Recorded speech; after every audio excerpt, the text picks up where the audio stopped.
नमस्कार दोस्तों, हर्षित द्विवेदी एजुकेशन में आपका स्वागत है। मेरा नाम है विनीत सागर। डेली न्यूज़पेपर एनालिसिस 8 अक्टूबर 2023। आज के इंपॉर्टेंट न्यूज़ कौन कौन सा है डिस्कस कर लेते हैं। देखिए 6 इंपॉर्टेंट न्यूज़ है दोस्तों। एक तो आपको मालूम है दोस्तों, हमास जो इसराइल की तरफ रॉकेट्स फायर किया है, उसके चलते इसराइल ने रिटेलिएट किया है। तो इजरायली पैलेस्तीन जो इश्यूज चल रहा है दोस्तों सालों से, उसका बैकग्राउंड भी हम साथ साथ में डिस्कस करेंगे, ठीक है। फिर जीएसटी काउंसिल ने अफर्म किया है कि ऑनलाइन बेटिंग के ऊपर 28% टैक्स इंपोज होगा, डिटेल में डिस्कस करेंगे। फिर यूजीसी 1000 से ज़्यादा टीचर्स को ट्रेन करने वाला है इंडियन नॉलेज सिस्टम्स के बारे में डिग्री लेवल से, ये भी देखेंगे। फिर देखिए 19 डॉल्फिन्स को रेस्क्यू किया गया है गंगा घाघरा बेसिन से, तो इसके बारे में देखेंगे। फिर साइंस एंड टेक्नोलॉजी से रिलेटेड 2 आर्टिकल्स हम डिस्कस करेंगे। One is regarding an inexpensive malaria vaccine, second is how plastics affect our daily life. तो इतने न्यूज़ हम डिटेल में डिस्कस करेंगे दोस्तों। तो आगे जाने से पहले लेक्चर पर लाइक का बटन, चैनल को अब तक शेयर एंड सब्सक्राइब नहीं किया हो तो कर लीजिएगा। मेंटरशिप कोर्स के बारे में बताने की जरूरत तो नहीं है दोस्तों। जीएस पेपर वाइज आपको जितने भी रेलेवेंट टॉपिक्स है मेंस के आंसर राइटिंग रिगार्डिंग आपको मिल जाएगा, एंड साथ साथ में वीडियो लेक्चर्स भी अवेलेबल है दोस्तों। एक एक टॉपिक को डिटेल तरीके से समझाया भी है, so do join the course. शुरुआत करते हैं सबसे पहला news. Israel at war as Hamas attack leaves 200 dead। GS paper 2 international relations. Unfortunately आज का हमारा पहला न्यूज़ एक सैड न्यूज़ है। 200 से ज़्यादा इसराइलीज एंड 232 पैलेस्टीनियंस का डेथ कंफर्म हो चुका है जब हमास इसराइल की तरफ रॉकेट्स फायर किए, ठीक है। एंड ऑब्वियसली इसराइल ने रिटेलिएट किया है जिसमें 232 पैलेस्टीनियंस का डेथ कंफर्म हो चुका है। अब ये जो नंबर्स है दोस्तों डेथ का, ये आगे इंक्रीज भी हो चुका है। वैसे आपको मालूम है दोस्तों, इसराइल और पैलेस्तीन के बीच में जो कॉन्फ्लिक्ट है ये डिकेड से चल रहा है। इसका थोड़ा सा बैकग्राउंड मैं आपको आगे बताऊंगा, ठीक है। तो सबसे पहले हमास के बारे में बात करते हैं। हमास कौन है? हमास बेसिकली एक Palestinian Sunni Islamic fundamentalist group है, बेसिकली एक मिलिटेंट ग्रुप है, एक नेशनलिस्ट ऑर्गेनाइजेशन भी आप बोल सकते हैं। बेसिकली ये जो गाजा स्ट्रिप है ना, गाजा स्ट्रिप का डी फैक्टो गवर्निंग अथॉरिटी जो है हमास है, ठीक है। वैसे पैलेस्तीन का जो पार्लियामेंट है, पैलेस्तीनियन नेशनल अथॉरिटी, उधर काफ़ी सीट्स भी होल्ड कर रहे हैं ये जो हमास जो है, ठीक है। नाउ इजराइल पैलेस्तीनियन कॉन्फ्लिक्ट जो है, इसकी शुरुआत एक्चुअली हुआ था 1967 में जब अरब इजरायली कॉन्फ्लिक्ट हुआ था, ठीक है। अरब इजरायली कॉन्फ्लिक्ट जिसे आप 6 डेज वार भी कह सकते हैं, ये 1967 में हुआ था। एक तरफ इसराइल था, दूसरी तरफ 3 अरब कंट्रीज थे। कौन कौन? Egypt, Syria and Jordan. And इस कॉन्फ्लिक्ट में बेसिकली ये वार में इसराइल की जीत हुई थी। और इसराइल ने क्या किया, सीरिया से गोलन हाइट्स, ठीक है, एंड जॉर्डन से West Bank including east Jerusalem, and Egypt का सिनाई पेनिनसुला से गाजा स्ट्रिप ऑक्यूपाई किए थे। और आज भी यही चल रहा है दोस्तों। आपको मालूम है, इधर आपको गोलान हाइट्स दिख रहा है, इधर आपको वेस्ट बैंक दिख रहा है, और इधर आपको सिनाई पेनिनसुला दिख रहा है जिसमें गाजा स्ट्रिप है, ठीक है। ये तीनों अभी इजराइल ऑक्यूपाई कर रहा है, ठीक है। तो वैसे इसी से रिलेटेड काफ़ी कॉन्फ्लिक्ट्स चलते हुए आ रहा है दोस्तों। पर ये जो लेटेस्ट फायरिंग हुआ है, ये तो सबसे खतरनाक आप बोल सकते हैं पिछले कई सालों से, ठीक।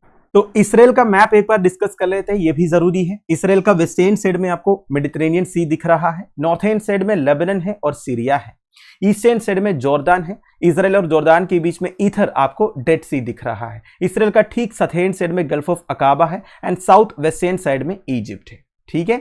इतना क्लियर। नाउ मैं आपको बताऊंगा इसराइली पैलेस्टीनियन कॉन्फ्लिक्ट का थोड़ा सा बैकग्राउंड ब्रीफली बताऊंगा, ठीक है। ध्यान से सुनिएगा। देखिए वर्ल्ड वार 1 के बाद ऑटोमन एम्पायर जो है डिफीट हो गया था, यह बात आपको मालूम है, और पैलेस्तीन का कंट्रोल ब्रिटेन के पास आ गया। और उस टाइम पर बेसिकली 1920s एंड 1940s के बीच में क्या था कि ये जो पैलेस्तीन है आज का, उधर जूविश माइनॉरिटी थे और अरब मेजोरिटी थे। जूस का पॉपुलेशन कम थे एक्चुअली देखा जाएगा तो, ठीक है, और अरब्स के पॉपुलेशन जो है ज्यादा था। नाउ उस टाइम पर बेसिकली वर्ल्ड वार 1 के बाद इंटरनेशनल कम्युनिटी ये डिसाइड करते हैं, ब्रिटेन को ये रिस्पॉन्सिबिलिटी दिया जाए पैलेस्तीन में जूस के लिए एक होमलैंड क्रिएट करने के लिए। देखिए रिलीजियसली ये जो पैलेस्तीन, जेरूसलम, ये सब क्रिश्चियंस के लिए भी इंपॉर्टेंट है, जूस के लिए भी इंपॉर्टेंट है, इवन अरब्स के लिए भी इंपॉर्टेंट है। इसलिए जो जेरूसलम को लेके ना इतना ज्यादा प्रॉब्लम चल रहा है कि नहीं। नाउ सो इंटरनेशनल कम्युनिटी किसको काम दिया? ब्रिटेन को काम दिया कि पैलेस्तीन में जूस के लिए एक होमलैंड क्रिएट करके देना चाहिए। देखिए आपको मालूम है दोस्तों, वर्ल्ड वार 1 के जब टाइम चल रहा था, जूस का मासिव परसिक्यूशन चल रहा था यूरोप में। हिटलर की कहानी आपको मालूम है। तो काफी सारे जूस उधर से माइग्रेट हो गए थे, डर के मारे, परसिक्यूशन से डर के वो उधर से भाग गए थे। तो इंटरनेशनल कम्युनिटी ये डिसाइड किया कि पैलेस्तीन में जूस के लिए एक होमलैंड क्रिएट करके देना चाहिए, सबसे सही होगा। तो 1920s एंड 1940s के बीच में बहुत सारे जूविश इमिग्रेंट्स जो है पैलेस्तीन पहुंच गए, ठीक है। और ये किसको सही नहीं लगा? जूस में जो अरब्स रह रहे थे उनको सही नहीं लगा। तो इसी से एक्चुअली जूस और अरब्स के बीच में फ्रिक्शन शुरू हो जाता है दोस्तों। इसके अलावा ब्रिटिश रूल के खिलाफ में एक रेजिस्टेंस भी चल ही रहा था। तो ये सब के बाद 1947 में, ध्यान दीजिएगा, 1947 में यूनाइटेड नेशंस ये डिसाइड करते हैं पैलेस्तीन को डिवाइड करने के लिए into separate Jewish and Arab states, juice के लिए अलग और अरब्स के लिए अलग। और जेरूसलम जो सबसे ज्यादा डिस्प्यूटेड एरिया है वो इंटरनेशनल एडमिनिस्ट्रेशन में रहेगा, बाकी जो है जूस और अरब्स के लिए डिवाइड करके दिया जाएगा। जूविश लीडरशिप इस प्लान को एम्ब्रेस किया, उन्होंने बोला ठीक है हम मान गए। पर जो अरब थे दोस्तों, उन्होंने इस डिसीजन को रिजेक्ट किया। आज तक ये इंप्लीमेंट नहीं हो पाया है because of various problems, you know that. 1948 में ब्रिटिश अथॉरिटीज जो है उधर से विड्रॉ किया, ठीक नहीं। और जूइश लीडर्स ने प्रोक्लेम किया कि उन्होंने इजराइल को फाउंड किया करके, ठीक है। बेसिकली जूइश ने कंट्रोल ले लिया। अब ऑब्वियसली पैलेस्टीनियंस जो है वो ऑब्जेक्ट किया और वार शुरू हो गया। और नेबरिंग अरब कंट्रीज बेसिकली पैलेस्तीन में जो अरब से उन्हें सपोर्ट करने के लिए आ गया मिलिट्री फोर्स के साथ। And hundreds of thousands of Palestinians fled और were driven from their homes in what they call al Nakba or the catastrophe. तो बेसिकली ये वार के बाद बहुत सारे पैलेस्टीनियंस उधर से भाग गए, जिसे वो कहते हैं अल नकबा या द कैटास्ट्रोफ, ठीक है। Now over the years, Israel and Palestine have been involved in several skirmishes, some minor, some of the catastrophic proportions that led to deaths of thousands. ये तो आप हर दिन सुनते होंगे दोस्तों, अखबार में तो हर दिन न्यूज़ आता रहता है कि हमास और इसराइल के बीच में जो प्रॉब्लम्स चल रहा है कि नहीं। और काफ़ी सारे लोगों का डेथ भी हो चुका है। अभी ये जो हुआ ये कुछ नहीं है, इससे पहले बहुत बार हुआ है कि नहीं। 1987 में क्या हुआ था? हमास का फुल फॉर्म है actually Harakat al Muqawama al Islamiya, basically Islamic resistance movement. ये है हमास का फुल नेम इधर दिया हुआ है। This is not so important for you, बस मैंने आपको बता दिया। ये मैंने क्या बोला था, एक सुन्नी इस्लामिक फंडामेंटलिस्ट ग्रुप है, एक पॉलिटिकल ग्रुप है, एक मिलिटेंट ग्रुप है, एक नेशनलिस्ट ऑर्गेनाइजेशन है कि नहीं। सो इनके पास मिलिट्री कैपेबिलिटीज भी है। ये बताया जाता है कि हमास के लिए सपोर्ट अरब कंट्रीज करते हैं करके, ठीक है। सो 1987 में हमास लॉन्च किया गया था by Palestinian cleric Sheikh Ahmed Yassin as a political arm of the Muslim Brotherhood, ये ट्रांसनेशनल सुन्नी इस्लामिस्ट ऑर्गेनाइजेशन। तो मुस्लिम ब्रदरहुड के लिए एक पॉलिटिकल आर्म लॉन्च हुआ था, यह है हमास, जो 1987 में हुआ था, ठीक है। Now the two Palestinian uprisings और the intifadas profoundly impacted the Israeli-Palestinian relations, especially the second, which ended the 1990s peace process and ushered in a new era of conflict. Both the intifadas had the involvement of Hamas. तो basically वही है दोस्तों, 1990s में peace process चल रहा था basically Hamas और Israel के बीच में, काफ़ी सारे पीस प्रोसेसेस वगैरह चला था, पर ये हुआ नहीं दोस्तों, क्योंकि काफ़ी प्रॉब्लम्स चल रहे थे, ठीक है। मतलब ये पैलेस्तीन में जो अपरेसिंग चल रहा था, या फिर जिसे आप इंतिफादास बोल सकते हैं, मेरी प्रोनाउंसिएशन गलत हो सकता है, सॉरी फॉर दैट। तो ये सब की वजह से 1990s में जो पीस प्रोसेस चल रहा था वो ठीक से हुआ नहीं, ठीक है। इसके बाद यूएस प्रेसिडेंट बिल क्लिंटन, जब यूएस प्रेसिडेंट बिल क्लिंटन थे ना, उन्होंने कैंप डेविड समिट ऑर्गेनाइज किया था जुलाई 11, 2000 को। Basically Israeli prime minister Ehud Barak और Palestinian authority chairman Yasser Arafat को एक साथ लाए थे फाइनल स्टेटस निगोशिएशंस के लिए। पर देखिए ये समिट का भी कोई एक अच्छा आउटकम नहीं निकला। बेसिकली दोनों कंट्रीज के बीच में, दोनों कंट्रीज आप नहीं बोल सकते पैलेस्तीन को ऐसे कंट्री, इंटरनेशनल ऑर्गेनाइजेशंस वगैरह अभी तक माना नहीं है। जो भी है, दोनों के बीच में जो रिलेशन है वो और खराब हो गया था, ठीक है। नाउ हमास ने क्या किया, वेस्ट बैंक में अपने अरब फाइटर्स को बुलाया, बेसिकली इसराइल के खिलाफ में जंग लड़ने के लिए, ठीक है।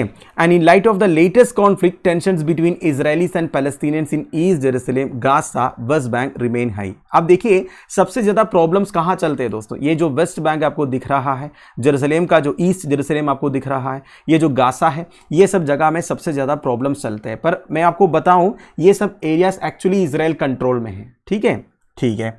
Now Israel and Egypt maintain tight control over Gaza's borders in an effort to prevent Hamas from obtaining weapons। अब देखिए ये गाजा स्ट्रिप आपको जो दिख रहा है ना दोस्तों, इसका वेस्टर्न साइड में मेडिटेरेनियन सी है, ईस्टर्न साइड में इजराइल है, साउथर्न साइड में इजिप्ट है। तो इसराइल एंड इजिप्ट जो है इनको एक्चुअली क्या करके रखा हुआ है, बंद करके रखा हुआ है, क्योंकि अगर बंद नहीं करेंगे तो इन्हें बाहर से क्या मिलेगा, वेपन्स मिल जाएगा, जिससे और प्रॉब्लम्स वर्सन हो जाएगा, देखा जाएगा। तो ठीक है, so Israel and Egypt tight control रखते हैं गाजास बॉर्डर्स में, and this has led to a humanitarian crisis in Gaza. अब यही प्रॉब्लम है दोस्तों, एक्चुअली इसराइल एंड इजिप्ट का जो इंटेंशन है ये सही है, गाजा स्ट्रिप को अगर बंद करेंगे तो उन्हें बाहर से वेपन नहीं मिलेगा। पर इससे प्रॉब्लम क्या होता है ना, देखिए जब भी सिक्योरिटी टाइट करते हैं तो ह्यूमैनिटेरियन असिस्टेंस वगैरह उधर पहुंच नहीं पाता है, ठीक है। इसलिए गाजा में ह्यूमैनिटेरियन क्राइसिस भी चल रहा है। अब ह्यूमैनिटेरियन क्राइसिस जब चलेंगे तो बहुत लोग आएंगे बात करने के लिए, बोलेंगे भाई गाजा स्ट्रिप में आप ह्यूमन राइट्स वायलेंस कर रहे हो, यही बोलेंगे। तो यही चल रहा है, एक्चुअली मीडिया भी उसे सेलिब्रेट करता है। So many people struggling to access basic necessities such as food and water. तो एक्चुअली गाजा स्ट्रिप में जो लोग रह रहे हैं दोस्तों, उन्हें बेसिक नेसेसिटीज भी नहीं मिलते हैं, ठीक है, फूड, वाटर, मेडिसिन वगैरह, क्योंकि इतना ज्यादा सिक्योरिटी रिस्ट्रिक्शंस है। अब इसके इंटेंशन कुछ अलग है पर आउटकम कुछ अलग निकल रहा है, वो अलग बात है। Now Palestinians in Gaza and West Bank claim that they are suffering due to Israeli actions such as the blockade of Gaza and construction of West Bank barrier and the destruction of Palestinian homes. तो basically देखिए Israel के control में ये जो areas है ना, उन्हें पूरी तरह से बंद करके रखा हुआ है, क्योंकि इसराइल ये चाहते हैं बाहर से इन्हें कोई वेपन ना मिले, और ये ऑब्वियसली पैलेस्टीन को अच्छा नहीं लगता, ठीक है। तो इसी वजह से एक्चुअली देखा जाएगा तो इसराइल और हमास के बीच में प्रॉब्लम्स चलते हुए आ रहा है, ठीक है। तो अब आप पूछोगे अब ये अटैक क्यों हुआ, इसका कारण क्या हो सकता है। देखिए कारण ये है, मतलब अलग अलग इंटरनेशनल एक्सपर्ट्स के हिसाब से कारण ये हो सकता है, आजकल इसराइल जो है दोस्तों सऊदी अरेबिया, यूएस जैसे कंट्रीज के साथ ज्यादा अच्छे रिलेशंस मेंटेन कर रहा है। बेसिकली सऊदी अरेबिया के साथ तो हाई लेवल मीटिंग्स वगैरह चल रहा है। तो एक्चुअली अगर इसराइल और सऊदी अरेबिया के बीच में एक अंडरस्टैंडिंग बन जाएगा तो हो सकता है इधर पैलेस्टीन जो है एक डिसएडवांटेजेस पोजीशन में आ जाएगा। तो ये जो हाई लेवल मीटिंग्स वगैरह आजकल चल रहा है, हाई लेवल नेगोशिएशंस आजकल चल रहा है, इसे डिसरप्ट करने के लिए हमास अभी ये अटैक किया करके बोला जा रहा है। सो आई होप आपको थोड़ा बहुत बैकग्राउंड समझ में आ गया होगा। तो ये इसराइल अभी डिक्लेयर किया है दे आर एट वार। अब तो रशिया यूक्रेन वार से ऑलरेडी परेशान था, अब ऊपर से और एक बार शुरू होने वाला। अब देखिए इसराइल जो है मिलिटरीली हाईली एडवांस्ड है, आपको पता ही होगा, है कि नहीं। अगर इसराइल को अटैक करेंगे तो इसराइल चुप नहीं बैठेंगे, है कि नहीं। अब इसराइल रिटेलिएट किया है दोस्तों, बहुत सारे अटैक्स ऑलरेडी हो चुका है, एयर स्ट्राइक्स अभी भी चल रहा है। अगर आप टीवी ऑन करके देखेंगे तो आपको पता चलेगा, तो इसके रिगार्डिंग न्यूज आते रहेंगे। सो आई होप आपको बेसिक बैकग्राउंड जो है समझ में आ गया होगा, ठीक है। अगला न्यूज पर चलते हैं। GST council affirms 28% tax on online betting from October 1। Sorry, GS paper 3 taxation में न्यूज आपको काम आएगा। देखिए जीएसटी काउंसिल ने यह अफर्म किया है October 1 से ऑनलाइन बेटिंग के ऊपर 28% टैक्स इंपोज होगा। वैसे ये डिसीजन जीएसटी काउंसिल ने पहले ही लिया था, अब जाके अफर्म किया है, ठीक है। तो जीएसटी काउंसिल के बारे में कुछ बेसिक डिटेल्स आपको बता देता हूं। वैसे आपको मालूम ही होगा जीएसटी काउंसिल एक कॉन्स्टिट्यूशनल बॉडी है which is responsible for making recommendations on issues related to implementation of GST in India। तो GST को इंप्लीमेंट करने से रिलेटेड रिकमेंडेशंस देना किसका काम है, जीएसटी काउंसिल का काम है। मैंने आपको बोला जीएसटी काउंसिल एक कॉन्स्टिट्यूशनल बॉडी है, तो कॉन्स्टिट्यूशन को अमेंड किया होगा और एक आर्टिकल इंट्रोड्यूस किया गया था। वो आर्टिकल है आर्टिकल 279A क्लोज 1। तो इस आर्टिकल के थ्रू जीएसटी काउंसिल को प्रेसिडेंट ऑफ इंडिया ने कॉन्स्टिट्यूट किया था। जीएसटी क्या है, जीएसटी एक वैल्यू एडेड टैक्स सिस्टम है दोस्तों, जो supply of goods and services के ऊपर लिवे करते हैं, ये बात आपको मालूम है। एक कॉम्प्रिहेंसिव इंडायरेक्ट टैक्स है जो 1 जुलाई 2017 में इंडिया में इंट्रोड्यूस किया गया था through the 101 constitution amendment act, ठीक है, ऑफ 2016। और स्लोगन क्या था, वन नेशन वन टैक्स। अच्छी बात है। जीएसटी काउंसिल में मेंबर्स कौन कौन है दोस्तों, आपको पता ही है। यूनियन फाइनेंस मिनिस्टर चेयरपर्सन है और union minister of state for finance centre का एक मेंबर है, नॉमिनेटेड मेंबर। फिर हर एक स्टेट एक मिनिस्टर को नॉमिनेट कर सकता है, या तो minister in charge for finance को नॉमिनेट कर सकता है, या फिर any other minister as a member nominate कर सकते हैं। तो यह है जीएसटी काउंसिल का जो कंपोजिशन है। ठीक है, समझ गए? ठीक है, वापस न्यूज़ में आता है दोस्तों। तो मैंने क्या बोला, जीएसटी काउंसिल ने ये अफर्म किया है ऑनलाइन बेटिंग के ऊपर 28% टैक्स होगा अक्टूबर 1 से। वैसे ministry of electronics and information technology अपना ड्राफ्ट रेगुलेशन में ऑनलाइन गेम को डिफाइन किया था। देखिए, किसी भी चीज़ के ऊपर रेगुलेशन वगैरह लाने से पहले उस चीज़ को डिफाइन करना ज़रूरी है। अब अगर आप कोई भी लॉ देखोगे या फिर कोई भी इंडियन पीनल कोड देखोगे, कोई भी कोड देखोगे, उसमें रेगुलेशंस देने से पहले उस चीज़ को डिफाइन करते हैं। सबसे पहले हमें बताते हैं कि ये क्या है। तो इसी तरह ministry of electronics and information technology online game को डिफाइन किया। डिफाइन इस तरह किया है, it is A game that is offered on the internet and is accessible bye a user through a computer resource और एन इंटरमीडिएरी। तो basically ऐसा game जो इंटरनेट में ऑफर किया जाता है और यूजर को उसे एक्सेस करने के लिए एक कंप्यूटर रिसोर्स या फिर एक इंटरमीडिएरी की जरूरत है। ठीक है, यह है बेसिकली ऑनलाइन गेम। डेफिनेशन समझ गए? Now real money online games क्या होता है दोस्तों? ऐसे ऑनलाइन गेम्स है दोस्तों जहां पे यूजर्स जो है पैसे डिपॉजिट करते हैं और यूजर्स का एक्सपेक्टेशन ये रहता है कि वो जीत जाएंगे, ज्यादा पैसे कमा पाएंगे। ठीक है, तो ये है रियल मनी ऑनलाइन गेम्स। अब ये ऑनलाइन गेमिंग प्लेटफॉर्म्स तरह तरह के होते हैं। फैंटेसी गेम्स है, ई स्पोर्ट्स है, skill based online gaming platforms है कि नहीं? आजकल बहुत सारे ऐसे गेम्स है दोस्तों, अगर आप जीत जाएंगे तो आपको प्राइजेस मिल जाएंगे। तो ये सब क्या है? रियल मनी ऑनलाइन गेम्स है। और कार्ड्स बेस्ड गेम्स भी है दोस्तों, जैसे कि पोकर हो गया, रम्मी हो गया। आपने जंगली रम्मी, H23, रम्मी सर्कल, ये सब के बारे में सुना होगा। तो ये सारे क्या है? रियल मनी ऑनलाइन गेम्स है। आपको पैसे जमा करना पड़ता है। ठीक है, नाउ अब हम बात करेंगे दोस्तों इंडिया का गेमिंग इंडस्ट्री के बारे में। ठीक है, इंडिया का गेमिंग इंडस्ट्री जो है ये $5 बिलियन का इंडस्ट्री बन जाएंगे 2025 तक। बेसिकली इनका जो कंपाउंडेड एनुअल ग्रोथ रेट है दोस्तों 28 to 30% है। कंपाउंडेड एनुअल ग्रोथ रेट मतलब क्या होता है? जिसे CAGR कहते हैं। एक होता है एनुअल ग्रोथ रेट, एक साल से दूसरे साल में कितना परसेंटेज ग्रोथ हुआ। कंपाउंडेड एनुअल ग्रोथ रेट मतलब 2-3 साल का क्यूमुलेटिवली बताएंगे। मतलब मान लीजिए 2021 से लेके 2026 तक आपको लेना है, तो ये 6 साल का जो एनुअल ग्रोथ रेट हुआ है दोस्तों, इसे कंपाउंडेड एनुअल ग्रोथ रेट कहते हैं। ठीक है, नाउ ये जो रियल मनी गेमिंग सेगमेंट है हमारे देश में, इसका जो टर्नओवर है ना दोस्तों, आप एक्सपेक्ट भी नहीं कर सकते, उतना ज्यादा है कि नहीं? So it generated over 10,000 crore in revenue in 2022। इनका रेवेन्यू देखिए 10,000 करोड़ से ज्यादा था। ये 2022 की बात मैं कर रहा हूं, 2023 में तो इससे ज्यादा हो जाएगा, है कि नहीं? Now some of the prominent companies in the sector are Games 24/7 which also operates Rummy Circle, Dream 11, MPL, H23, Gamescraft apart from several others। तो Game 24/7 करके एक कंपनी है दोस्तों जो बहुत सारे ऑनलाइन गेम्स को ऑपरेट कर रहा है। ठीक है, अब हम डिस्कस करेंगे ये जो टैक्सेशन है ये कैसे काम करेंगे। मतलब मैंने आपको बोला 28% टैक्सेशन होगा। Gaming platforms charge an entry fee from the user to allow them to participate in a particular game. आपको पता होगा, आपने खेला भी होगा शायद। वैसे मैं आपको बताऊं, ऑनलाइन गेम्स नहीं खेलना चाहिए, आप एडिक्ट बन जाओगे। ठीक है, क्योंकि पहली बार जब आप खेलोगे आपको पैसे मिल जाएंगे, तो एक तरह का ना लालच आ जाएगा। तो बेसिकली आप ऐसे खेलेंगे, फिर आप ना इतना एडिक्ट हो जाएंगे। ये बेसिकली ड्रग से ही ज्यादा एडिक्टिव है। ठीक है, ये कभी नहीं खेलना चाहिए। जो आपको बेसिकली देखिए, पैसे मेहनत करके कमाना चाहिए। पढ़ाई करो अच्छा सा, एक जॉब अटेंड करो, इसके बाद उससे जो पैसे मिलेंगे उसका सेटिस्फैक्शन कुछ अलग है। इस तरह जो शॉर्टकट से पैसे आप कमाएंगे ना, उसका कोई वैल्यू नहीं है। वो पैसों का वैल्यू तब रहेगा जब आप उसे मेहनत से कमाएंगे। ठीक है, अगर आपको बाय लक, ठीक है, या फिर कोई ऑनलाइन गेम हो गया, लॉटरी हो गया, उसमें से पैसे मिल जाएंगे, आपका ऑलरेडी आपका जो शांति और समाधान है वो भी बिगड़ जाएगा। ऐसा ही होगा। ठीक है, तो कभी भी इस तरह के गेम्स वगैरह के पीछे पड़ना नहीं चाहिए। पढ़ाई करो, एक रेपुटेशन पाओ, ठीक है नहीं, उससे सैलरी कमाओ। ठीक है, उसका मजा ही कुछ और है। बस मेरा एक एडवाइस है। Now the platform operator deducts a certain amount of entry fee to run the game and the overall platform known as the gross gaming revenue. So basically ये जो प्लेटफॉर्म ऑपरेटर है दोस्तों, ठीक है, एज एंट्री फी कुछ amount आपसे deduct करेंगे वो गेम रन करने के लिए। नाउ सो ये है ग्रॉस गेमिंग रेवेन्यू। बेसिकली उनको ये जो एंट्री फी मिल रहा है दोस्तों, वो है उनका रेवेन्यू। ठीक है, rest is transfer to the prize pool. आपसे कुछ पैसे लिए जाएंगे, है कि नहीं, वो उनका रेवेन्यू हो गया। बाकी जो पैसे, ऐसा नहीं कि आप 50 रुपए दोगे, 50 रुपए वो रखेंगे, 50 में से एक पोर्शन वो ले लेंगे entry as an entry fee, बाकी जो है प्राइस पूल में चला जाएगा, वो बांटा जाएगा जो भी विनर्स है उनके बीच में।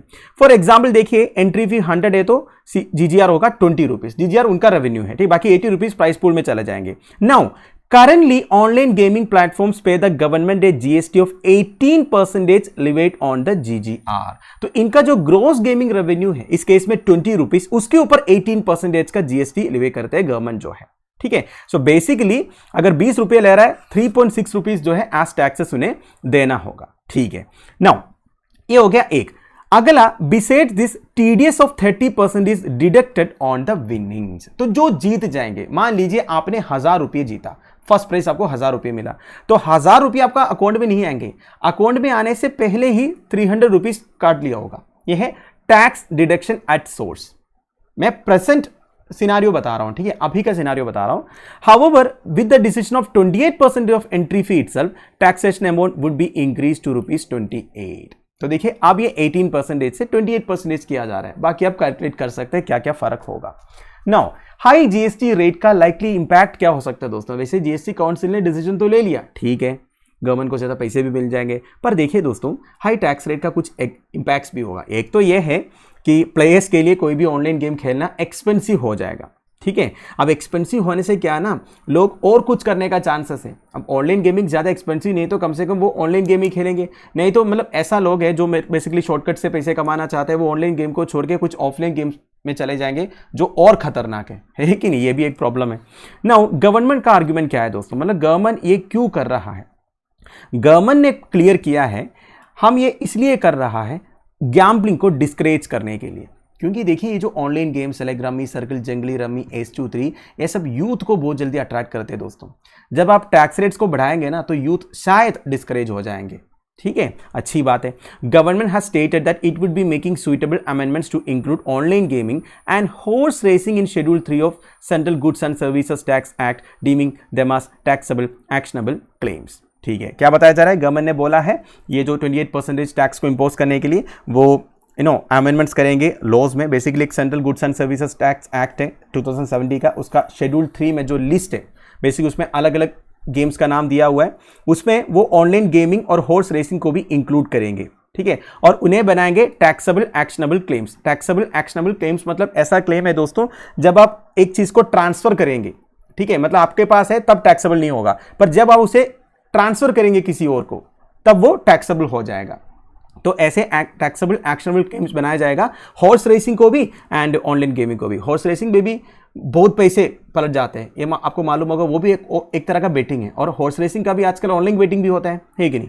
Now this will bench online gaming together with gambling. तो बेसिकली ऑनलाइन गेमिंग्स को भी गैम्बलिंग में बंच किया जाएगा, ये बताया जा रहा है, ठीक है। सो आई होप आपको समझ में आ गया। जितनी डिटेल्स आपको मालूम होना चाहिए रियल मनी ऑनलाइन गेम्स के बारे में, टैक्सेशन सिस्टम के बारे में, मैंने आपको बता दिया। आई होप आपको समझ में आ गया।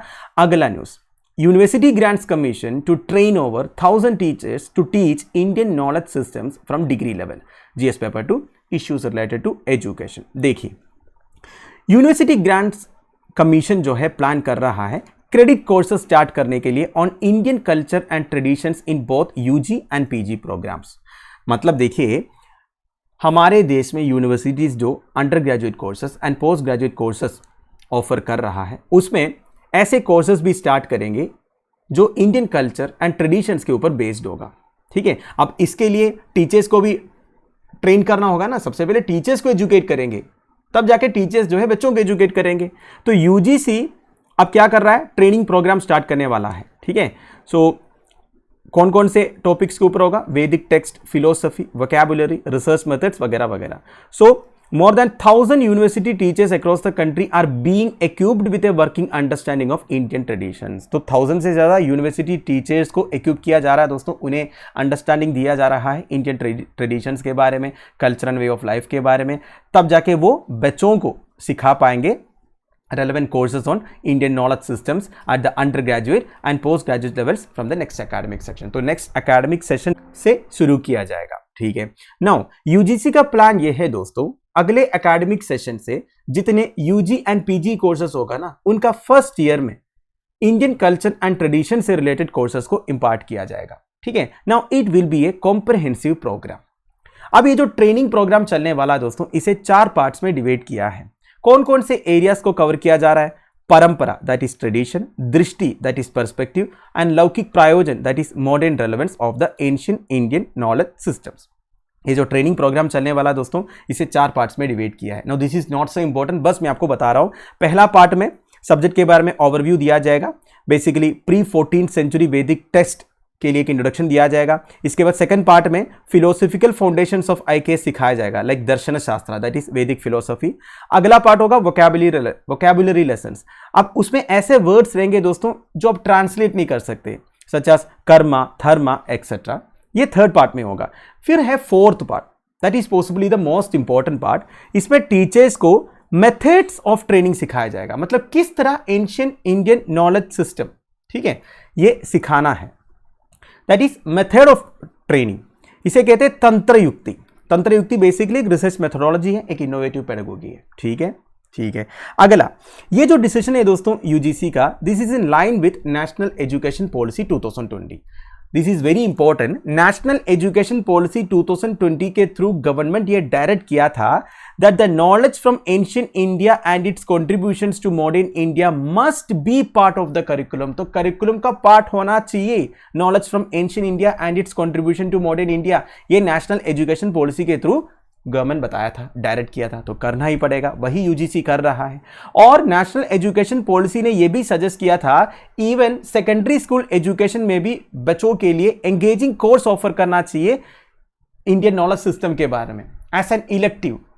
मतलब जो सेकेंडरी स्कूल एजुकेशन में है उनको भी ऑप्शन दिया जाएगा एज एन इलेक्टिव, एक एंगेजिंग कोर्स सीखने के लिए। मतलब पूरा नहीं सिखाया जाएगा, एक इंट्रोडक्शन दिया जाएगा बच्चों के लिए। ठीक है।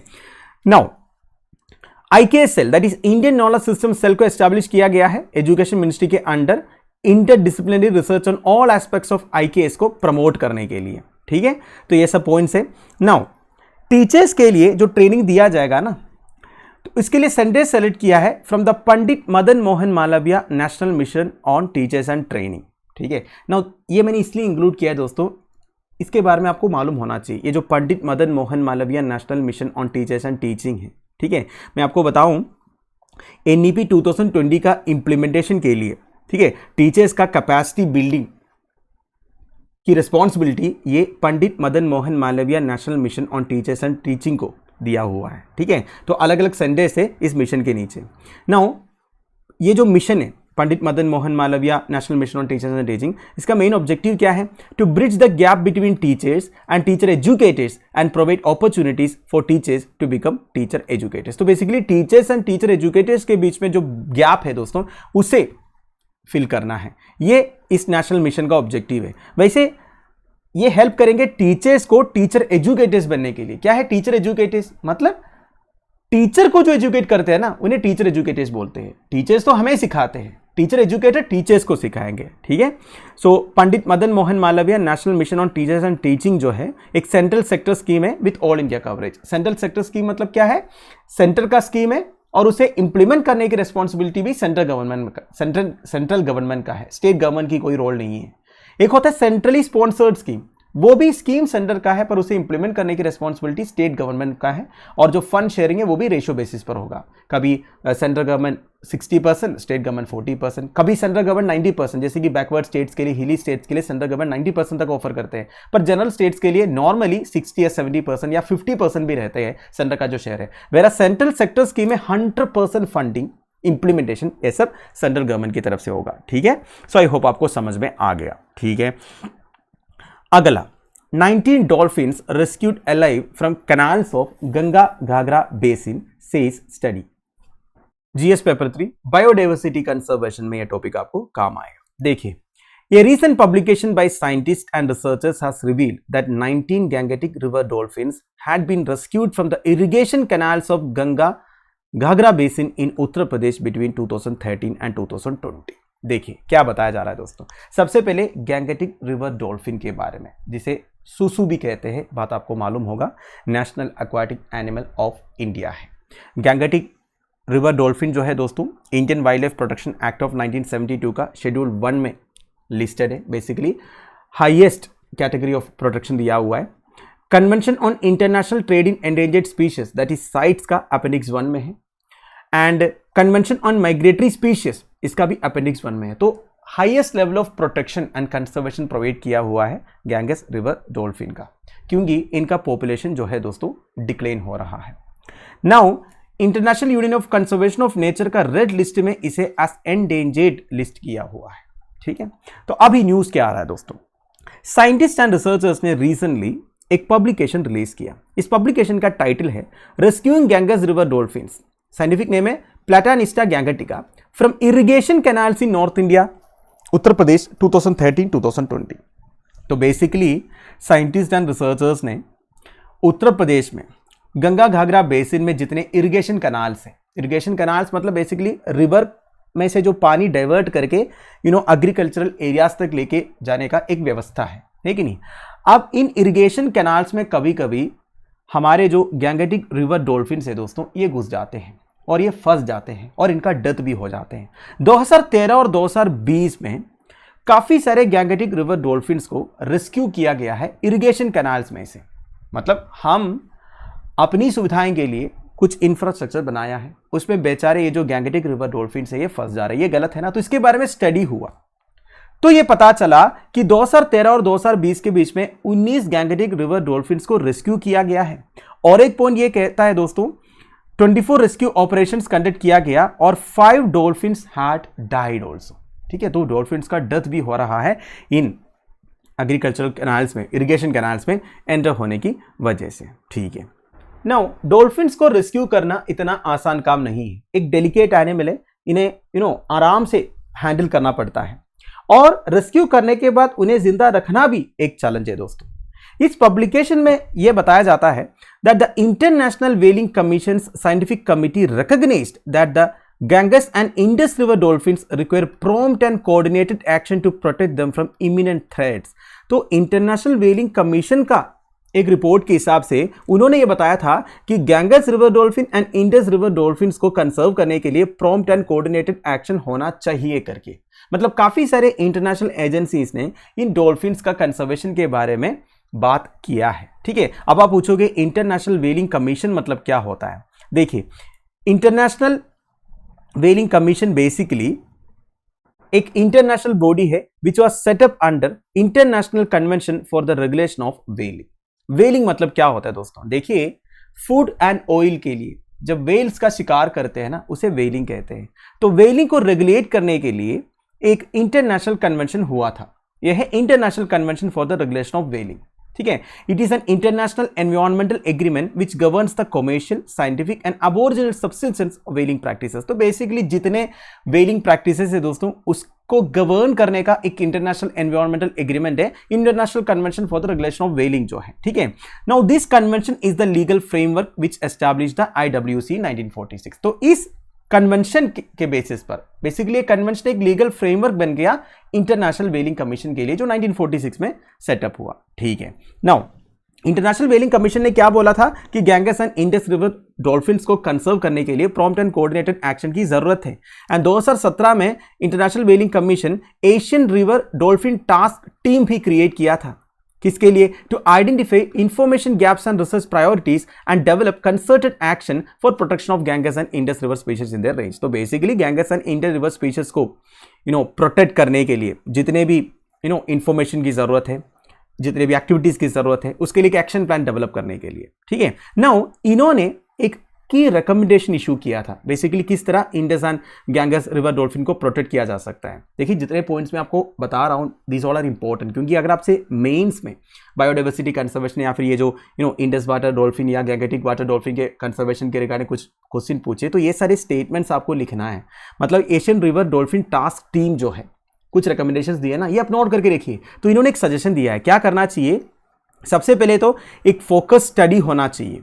ठीक है, डॉल्फिन्स का मूवमेंट कैसा है, अलग अलग बैरेजेस में या फिर कैनाल में कैसे ये घुसते हैं, कौन कौन से रिवर्स में ये दिखते हैं, किस तरह इनका माइग्रेशन होता है, ये सब के बारे में स्टडी कंडक्ट करना है। इसके अलावा the publication recommends A pilot scheme using sonic devices और पिंजेस at all the 3 barrages in Gagra sub-basin to test their efficacy as deterrents। So basically as deterrents sonic devices या फिर पिंजेस को यूज करना है। पिंजेस मतलब ऐसा डिवाइस है दोस्तों जो वेव्स सोनिक वेव्स को ट्रांसमिट करते हैं। तो ऐसा रखने से क्या होगा ना, ये कैनाल्स वगैरह में घुस नहीं जाएंगे। मतलब जहां पे भी डाइवर्शन है, मान लीजिए रिवर है, इस तरह कैनाल्स है, ठीक है, तो ये कैनाल्स के शुरुआत में मतलब ये जो एंट्री एरिया है ना, उधर ऐसे डिवाइसेस को सेटअप करेंगे। तो बेसिकली ये लोग सोनिक वेव्स वगैरह यूज करते हैं नेविगेशन के लिए। तो इसमें से कुछ ऐसे वेव्स ट्रांसमिट करो ताकि डॉल्फिन जो है उस तरफ ना आए। तो बेसिकली एक डेटरेंस करके ये जो पिंजर्स है ये एक्ट करने, तो ऐसा इम्प्लांट करना है करके Asian river dolphin task team ने रिकमेंड किया था, ठीक है, इंटरनेशनल व्हेलिंग कमीशन का। तो ये सब आप ध्यान दीजिएगा, ठीक है। नाउ और एक पॉइंट मैं आपको बता देता हूं, इसमें से गंगा घाघरा बेसिन के बारे में बताया है। गंगा रिवर के बारे में आपको मालूम है दोस्तों, नेशनल रिवर ऑफ इंडिया है, ज्यादा डिटेल्स बताने की जरूरत नहीं है। घाघरा रिवर के बारे में कुछ इंपॉर्टेंट डिटेल्स बता देता हूं। देखिए, घाघरा रिवर का सोर्स एक्चुअली नेपाल में है, हिमालयास में, आपको मालूम है। Ghaghara river longest river in Nepal है, ये बात आपको शायद पता होगा। और नेपाल में घाघरा रिवर को क्या बोलते हैं, कर्णाली रिवर बोलते हैं ना, या एक बार चेक कीजिएगा, या कर्णाली रिवर ही बोलते हैं घाघरा रिवर को, ठीक है। तो ये सब कुछ इंपॉर्टेंट पॉइंट्स ये भी आप ध्यान दीजिएगा। अगला साइंस एंड टेक्नोलॉजी से रिलेटेड एक न्यूज है, नव ए मोर एफिकेशियस इनएक्सपेंसिव मलेरिया वैक्सीन। देखिए, अभी तक मलेरिया के अगेंस्ट कोई वैक्सीन का इन्वेंशन नहीं हुआ है, but recently university of Oxford के साइंटिस्ट ने एक वैक्सीन डेवलप किया जिसको नाम दिया है R21 मैट्रिक्स M। और इसे मैन्युफैक्चर कौन कर रहा है, हमारा Pune based Serum Institute of India. और इस वैक्सीन का फेज 3 ट्रायल ऑलरेडी चल रहा है 4 अफ्रीकन कंट्रीज में। कौन कौन से अफ्रीकन कंट्रीज है, Mali, Burkina Faso, Kenya and Tanzania, ठीक है।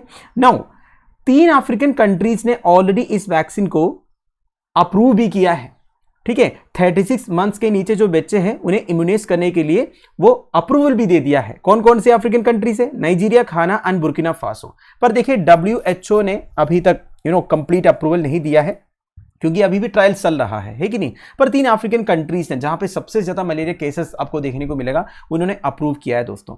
देखिए, वर्ल्ड हेल्थ ऑर्गेनाइजेशन के हिसाब से ना 2021 में 247 million malaria cases world wide report हुए थे और 6,19,000 डेथ्स भी रिपोर्ट हुआ था, ठीक है। तो बस ये वैक्सीन का नाम जो है आप ध्यान दीजिएगा। मलेरिया के बारे में और कुछ डिटेल्स में आपको बता देता हूं। It is a life threatening disease, ये बात आपको मालूम है। It is caused by a parasite called plasmodium parasite. 2 तरह के प्लाज्मोडियम पैरासाइट है, one is plasmodium falciparum, second is plasmodium vivax. इसमें plasmodium falciparum is responsible for more death. सबसे ज्यादा डेथ फैल्सीपैरम की वजह से होता है, पर सबसे ज्यादा स्प्रेड कौन होता है, प्लाज्मोडियम विवैक्स जो है।